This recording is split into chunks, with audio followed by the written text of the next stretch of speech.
हमने तय किया है कि अब स्वामी आत्मानंद स्कूलों की जो कलेक्टर की अध्यक्षता में समितियां बनी थी, उन सभी समितियों को समाप्त कर स्वामी आत्मानंद स्कूलों का संचालन भी शिक्षा विभाग करेगा। तो स्वामी आत्मानंद जी के पहले उन पुराने महापुरुषों का नाम उसमें जोड़ दिया जाएगा और 751 स्कूलें हैं, वहां पर 800 करोड़ रुपए खर्च किया गया है। माफियाओं के हाथ से रेत की खदानें छीनी जा रही हैं, ब्लैक मार्केटर के हाथ से छीनी जा रही हैं, तो वो तिलमिला रहे हैं।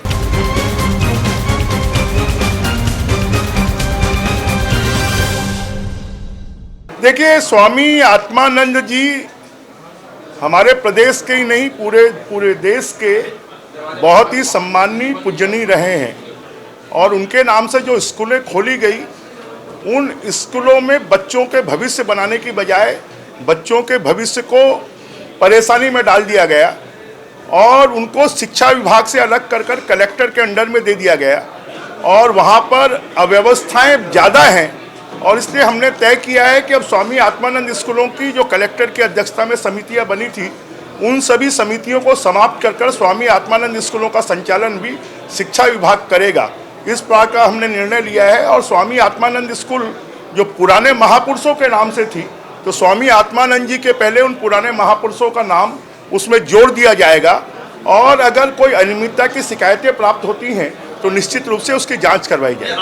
देखिए, जहाँ जहाँ पर शिकायतें प्राप्त होगी निश्चित रूप से उसकी जांच करेंगे।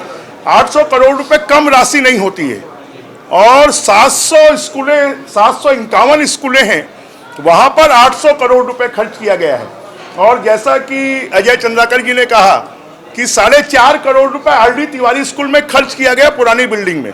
4.5 करोड़ में तो नई बिल्डिंग बन सकती थी और इसलिए हड़बड़ी में पैसों का दुरुपयोग कर और शिक्षा के संस्थानों में जो काम किया गया निश्चित रूप से वो औचित्यपूर्ण नहीं है। उपस्थिति का मामला आया था, उस पे सत्ता पक्ष की ओर से आप लोगों ने बड़ी चिंता व्यक्त की है उनको लेकर के।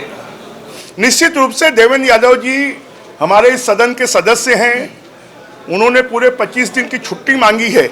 इसलिए हम जानना चाहते हैं कि क्या उनका स्वास्थ्य खराब है या क्या कारण है, अपरिहार्य कारण क्या है, क्योंकि सदन का हर सदस्य जो है वो सदन है और इसलिए हमें उसकी चिंता है और इसलिए हम जानकारी चाहते हैं कि अपरिहार्य कारण क्या है, इसकी जानकारी सदन को मिले। सर, आप लोग एक अवैध रेत उत्खनन का मामला उठाते हैं, के ऊपर हमला कर दिया गया है। निश्चित रूप से जो पुराने शासन ने माफियाओं के हाथ में रेत को सौंप दिया था, अब जब वो बंद हो रहा है, माफियाओं के हाथ से रेत की खदानें छीनी जा रही हैं, ब्लैक मार्केटर के हाथ से छीनी जा रही हैं, तो वो तिलमिला रहे हैं। परंतु अब बीजेपी के शासन में इस प्रकार के माफिया, इस प्रकार के ब्लैकमेलर उनकी नहीं चलेगी, उनको ठिकाने लगाया जाएगा।